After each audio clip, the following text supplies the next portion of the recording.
Hello everyone, welcome to yet another session of the daily news analysis by SRIRAM'S IAS, where we take up the important articles featuring in the Hindu newspaper and break them down for our understanding from the examination point of view. So let's start our today's discussion by taking the important articles from the newspaper, and the important articles are on our screens, and let's take up the first article for the day.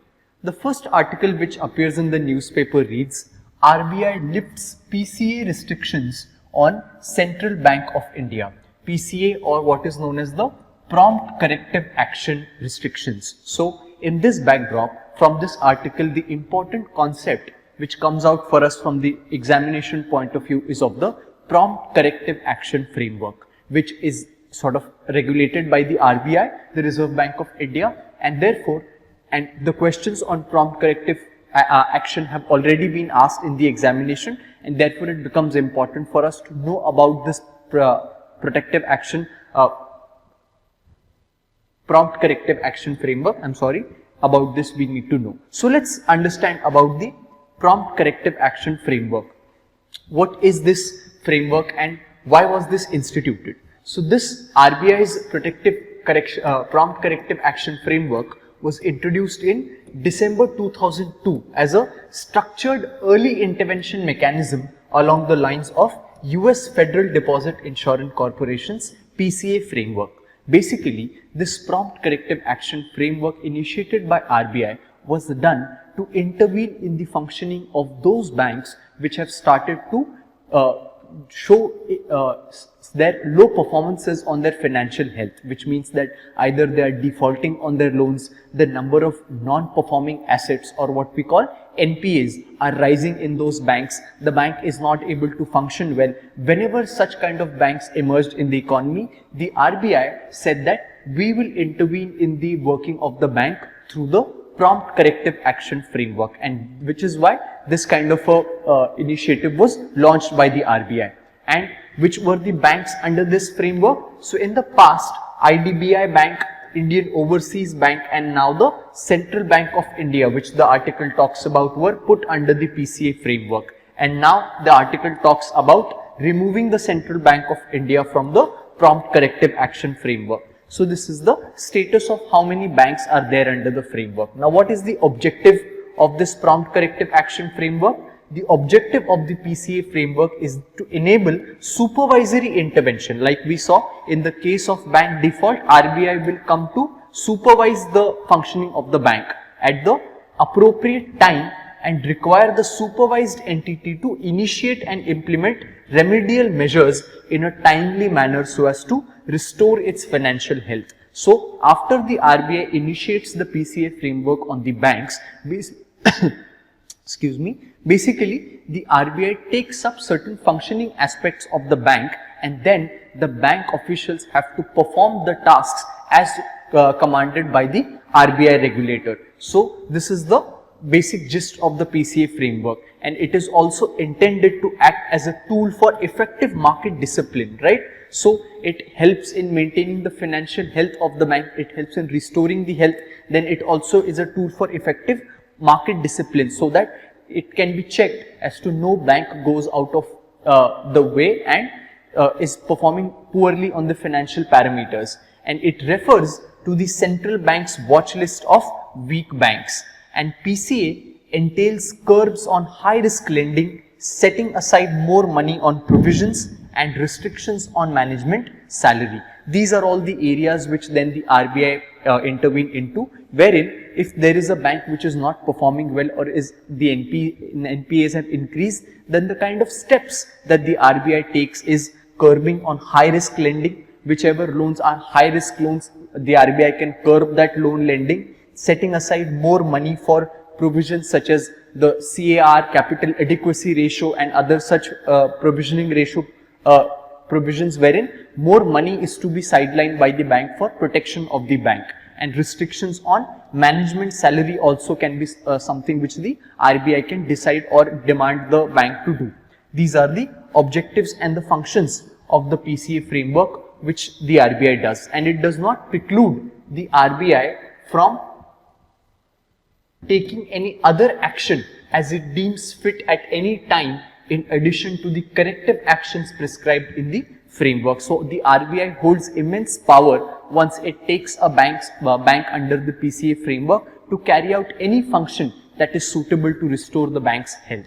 And this application for the PCA framework is that would apply to all banks operating in India, including foreign banks operating through branches or subsidiaries based on the breach of risk thresholds or identify indicators. So this is an important point as to which banks come under the framework of PCA framework for RBI. So all banks which are operating in India, be those scheduled commercial banks, private sector, public sector banks, foreign banks operating through branches in India or their subsidiaries, right? All of these banks can be taken under the prompt corrective action framework. Can you comment me in the comment box below? Are the small finance banks included under the prompt corrective action framework? Right? You can give the answer. And how the assessment is done? A bank will generally be placed under the PCA framework based on the audited annual financial results and the ongoing supervisory assessment made by the RBI. So the RBI does the assessment and decides whether the bank is performing low on the financial parameters or not, and therefore should it be placed under the PCA framework or not. And how much time will RBI place such a bank under the PCA framework? So it may impose PCA on any bank during the course of a year, including migration from one threshold to another in case the circumstances warrant. So the RBI can decide the time period with respect to for how much time the bank needs to be kept under the PCA framework. Now, what can be the benefits of the PCA framework? And before that, let's take up the risk threshold, right? There are 3 risk thresholds under the PCA framework. Firstly, the restrictions on dividend distribution or remittance of profits, and also restrictions will be there on promoters or owners to bring in capital, which means that whenever a bank is kept under the PCA framework, there are 3 types of risk thresholds that are assigned for the bank. The first is where restrictions are there on dividend distribution. We saw that dividend distribution is the profit that is shared with the shareholders of the bank. So there will be restrictions on distribution of this dividend and also restrictions on promoters and owners who will bring in capital. The second risk threshold is restrictions will be there on branch expansion or in either domestic or overseas. So RBI can even restrict the bank from expanding its branches. And in the third risk threshold, appropriate restrictions on capital expenditure other than for technological upgradation within board approved limits. So in the third risk threshold, restrictions can be there on capital expenditure as well. So these are the 3 kinds of risk thresholds under the PCA framework. Now talking about what can be the benefits of instituting such a framework that is regulated by the RBI. So why is the RBI doing this? We saw that the basic objective is to make sure that these important institutions that banks do, they perform very vital functions in the economy, that of taking deposits of the public and lending money to the public via loans. So this is a very vital function which needs to be performed properly, and if there is any bank that is not performing this function properly and the NPAs are rising, the performance of the bank is not going good, or the management, there are problems in the management in the bank, RBI takes itself the power to intervene in these banks, and therefore there are a lot of benefits. The first is that it maintains capital. Whenever RBI intervenes and the prompt corrective action framework is applied, it makes sure that most bank activities are funded by deposits and need to be repaid, and therefore it is imperative that a bank carries a sufficient amount of capital to continue. So RBI makes sure that once the bank has been kept under the PCA, at least the capital percentage of the bank is adequately restored.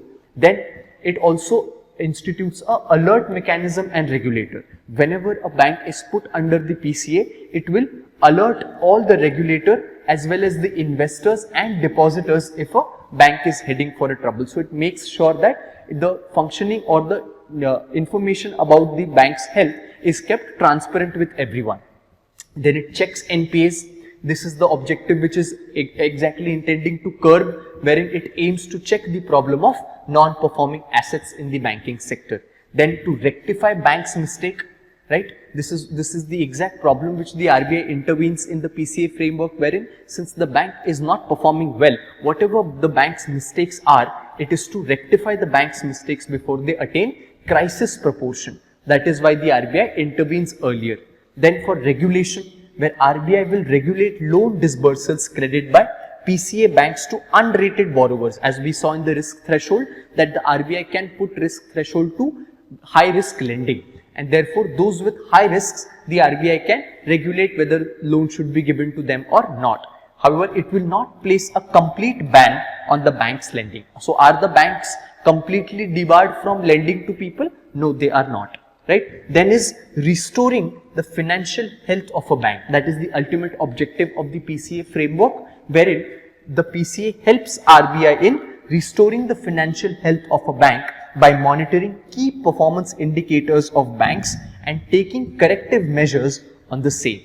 So these were the benefits that exist for the prompt corrective action framework, and how exactly it works. The RBI comes into the picture and what exact functions does it do and how does it benefit the banks and the Indian economy in general. So this was a discussion on this article, and with this let's move on to our next article for the day. The next article which appears in the newspaper reads, the lumpy skin disease.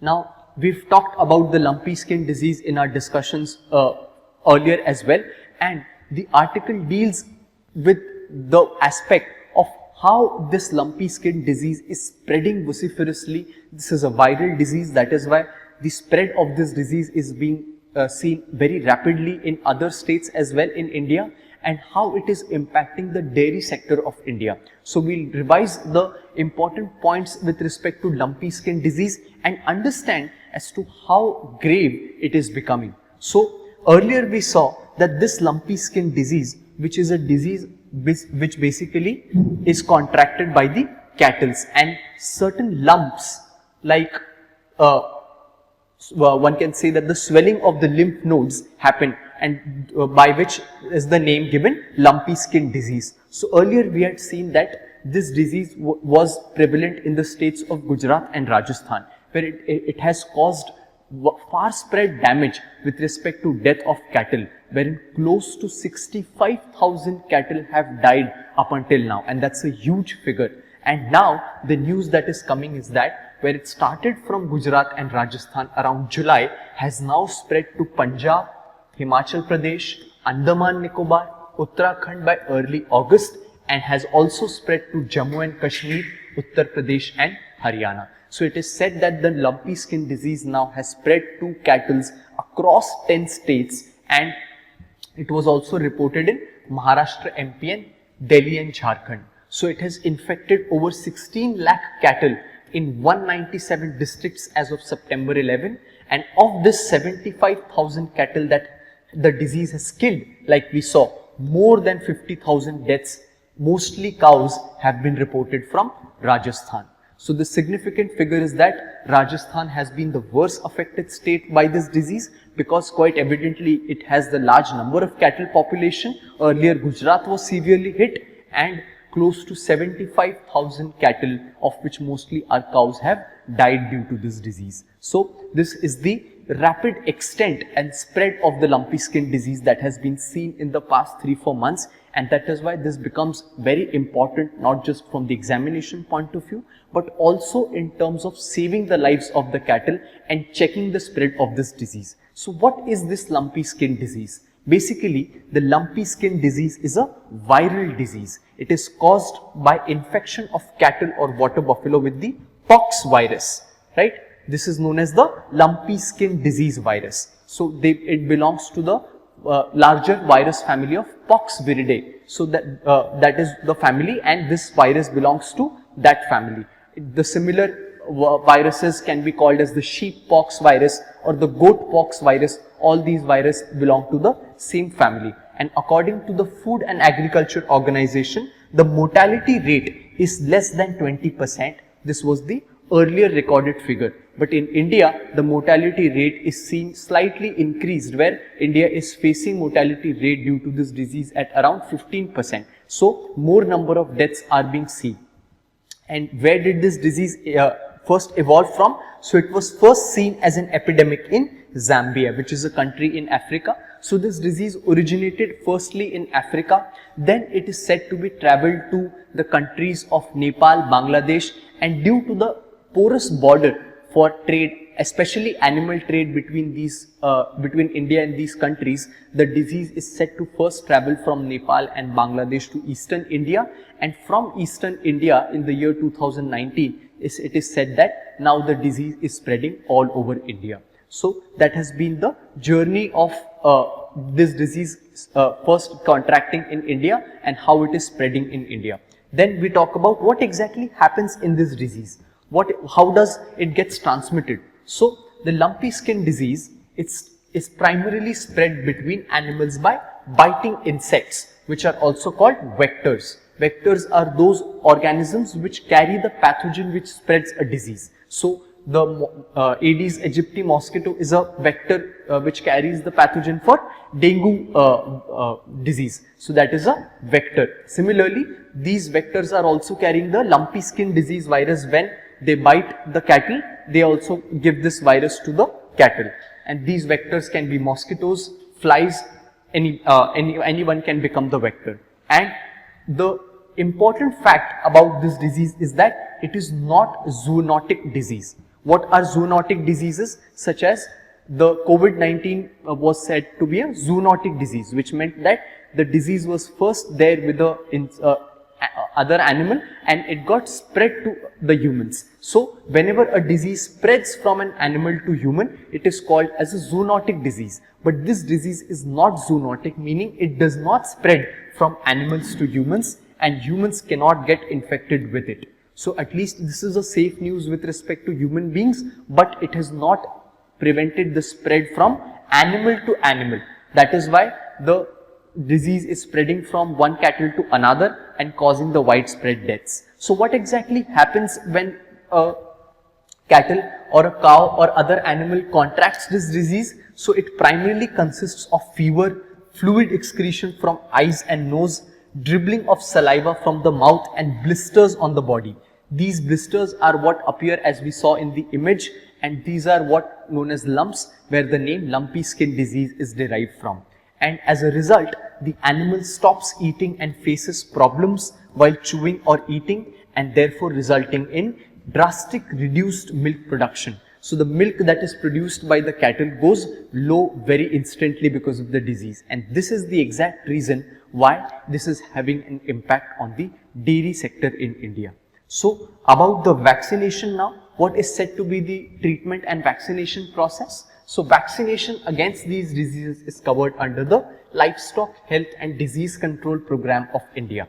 So the article says that many states have been giving the sheep pox vaccine or the goat pox vaccine, since both all these viruses belong to the same family, and therefore these viruses are also given, and an indigenous vaccine known as the lumpy provac has also been developed by India in order to treat this disease. So it has been developed by the National Research Center on Equines, which is in Hisar, Haryana, in collaboration with the Indian Veterinary Research Institute, which is in Izzat Nagar, Bareilly. So these two institutes have jointly developed the lumpy provac vaccine. And with respect to, there are a lot of questions with respect to, can the milk be consumed with respect to the cattle getting infected with the lumpy skin disease? So people are of the opinion, experts are of the opinion that milk can be consumed after boiling. So most of the milk in India is either sold after boiling or after the process of pasteurization, and therefore it is said that milk consumption is largely safe, and some experts are even of the opinion that since the disease is not zoonotic, milk can be had without boiling as well. So there are some opinion on these lines as well. So this was the aspect of the treatment and vaccination stage of the disease. Now let's talk about, as the article says, as the impact on the dairy sector in India. When such a drastic disease has occurred and it has resulted into large scale deaths of the cattle, and this disease results into decreased milk production in the cattle, it is obvious that it is going to wreak havoc in the dairy sector of India, of which India is the largest milk producer in the world. So India is set to face great damage due to this disease. So India is the world's largest milk producer at about 210 million tons annually, and it also has the largest head count of cattle and buffalo worldwide.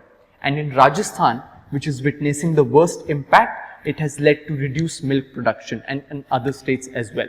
So in terms of the milk production, we saw that India is the largest milk producer, and the Food and Agriculture Organization, or the FAO, conducted a study, right, based on the information available, and revealed the economic impact of LSD for South, East and Southeast Asian countries, which was estimated to be around $1.45 billion. This due to this disease and the reduced milk production and the other impacts that it will have on the cattle. So it was said that due to this disease there would be an economic impact or a loss of $1.45 billion due to this disease. So this was a discussion with respect to this article, and with this let's move on to our next article for the day. The next article which appears in the newspaper reads, "Trade officials have no bandwidth to take up fresh FTAs, says Minister Piyush Goyal." Now what this article is about, and what becomes important for us to understand from this article, is the concept of free trade agreements, or what we call FTAs.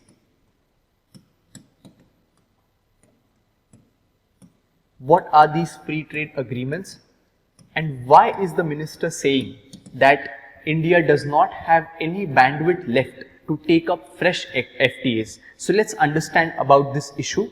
So the minister has said that India's trade negotiators did not have bandwidth left to negotiate any fresh free trade agreements beyond those already in the works or already in the pipeline. So India is currently in the pipeline of negotiating free trade agreements with a lot of countries, and other countries such as UK, the country with which we are negotiating and we will be finalizing our free trade agreement with, and apart from that Israel, Canada, EU and the Gulf Cooperation Council as well are waiting to negotiate FTAs with India. So these are some of the countries which are keen on signing FTAs with India. So what does this signify?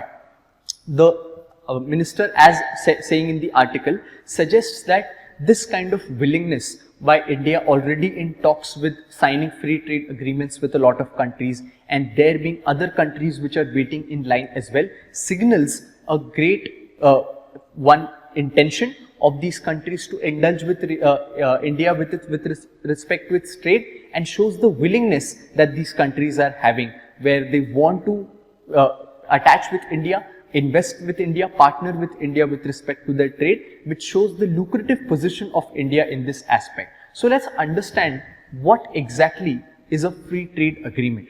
When we talk about a free trade agreement, as the name suggests, it is nothing but an agreement between two or more countries to reduce trade barriers in imports and exports among them. So whenever two countries or two or more countries sign a free trade agreement, they are basically agreeing that the trade between their countries would be free. So by the meaning of free, there would be restriction on trade barriers, there would be lessening of the custom duties, import duties, right? All of these things would be done, and this free trade would be facilitated between these countries. And these agreements deal with the determination of the tariffs and duties that are imposed by the countries on imports, and to reduce the trade barriers and thereby strengthen the bilateral or multilateral trade relations. This is what the agreement focuses on. And with FTA, goods and services can be exchanged across international borders with limited or no government tariffs, quotas or subsidies. So the lessening or removing of this duties, quotas or tariffs and intervention by the government is the sole, or one can say a core aspect of free trade agreement, which is done to improve the conditions of trade between the countries. And a free trade policy may simply be the absence of any trade agreement or any trade restrictions. So this is the concept of free trade agreement. Now when we talk about India having free trade agreements with a lot of nations, so how many countries does India have FTAs with? So far, India has signed 13 free trade agreements with its trading partners, of which the first free trade agreement was signed with Sri Lanka in the year 1998. So that was the year which India signed its first FTA with, and it was with Sri Lanka. And now India has FTAs with a lot of countries which are Nepal, Bhutan, Thailand, Singapore, ASEAN nations, Japan, South Korea, Malaysia, Mauritius, the recent ones being United Arab Emirates, Australia and Mauritius. So in the last 5 years, FTAs have been signed with these 3 countries. So these are the other countries with which India has signed an FTA with.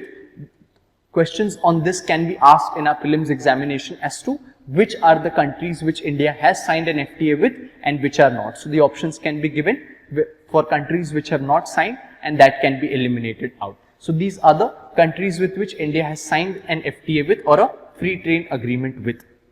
Now when it comes to free trade agreement, we often hear other terms as well, and those are various types of trade agreements. So we also hear certain other concepts such as preferential trade agreements or comprehensive economic partnership agreement or comprehensive economic cooperation agreements. All of these are similar agreements, but they have certain differences among them, because based on the level of openness in trade between the countries, free trade policies can be categorized into different categories. And what are these different categories and how are they placed, we can understand by this figure.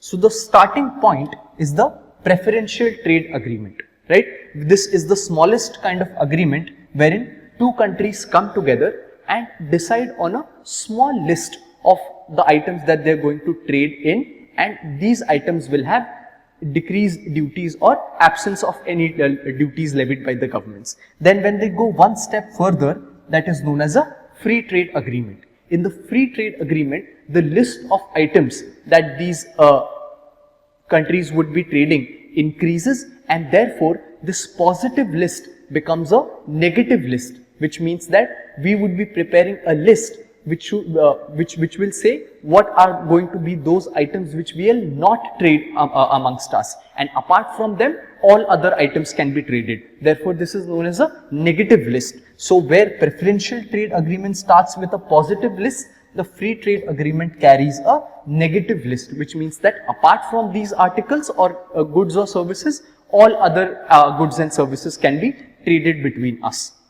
Then there's a further stage of comprehensive economic cooperation agreement. These have again more relaxation. So as we go up, the relaxations of trade between the countries go on increasing. And after the comprehensive economic cooperation agreement, we have the customs union, which means that these are those countries who form a customs union agreement, which means that no customs duty would be levied between the exchange of goods or services between those countries. And then we come to a common market, wherein all the countries share a common market, and ultimately we have the economic market or economic union. The best example for this is the European Union, where not just trade but people-to-people connections and interactions are also facilitated, and in a sense one can say that the economies of these countries are only sewn together. So this is the various categorization that exist. Let's take a look at one by one what exactly do they mean. So first we saw the preferential trade agreement. Here what we had a positive list wherein some certain items would be maintained, list of those products to which preferential access is provided. So the examples for this is India has signed a PTA with Mercosur, so India-Mercosur PTA, India-SAARC preferential trade arrangement, which is known as SAPTA. So this is also the PTAs that India has signed. Then we have the free trade agreements where we had the negative list, which means that those items would be enlisted in which duties will be levied, and apart from the items in this list, all trade is free between the countries. So negative list of products and services maintained by the negotiating countries, of which the terms are not applicable. Hence, compared to the PTAs, FTAs are more comprehensive. This is the India-South Asia Free Trade Agreement, India-Sri Lanka Free Trade Agreement are some of the examples. Then we come to the Comprehensive Economic Cooperation Agreement, which was one step further, and these involve a comprehensive package of agreements on goods, services, investment, mutual recognition, e-commerce, intellectual property, etc. So apart from the trade aspects, they decide on other important aspects of their trade as well. And this is what is means by the Cooperative Economic Cooperation Agreement. And examples for this is India has signed a SECA with Singapore, Malaysia and other countries as well. Then we come to the Customs Union. We saw that in Customs Union, there's a common this thing where members of the Customs Union may agree to the trade at zero duty among themselves, maintain common tariffs against the rest of the world. This is where they have become a Customs Union. And examples for this is the European Union Customs Union and the South African Customs Union. And then we come to the Common Market, wherein all countries have come and made a common market. So in a common market, countries also allow free trade and free movement of labor and capital among the members of the group. Example for this is the European Common Market. And then we have the Economic Union.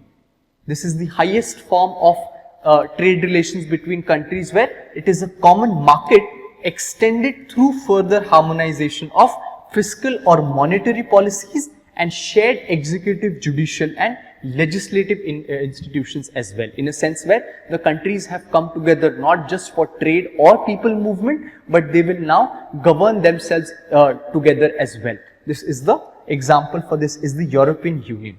So this was a discussion with respect to the FTAs. It is important to know which countries India has signed its free trade agreements with and what is the difference with all these various other agreements that exist in the world economy. So this was a discussion today with respect to the important articles, and we'll meet again tomorrow with the articles from the newspaper. Thank you.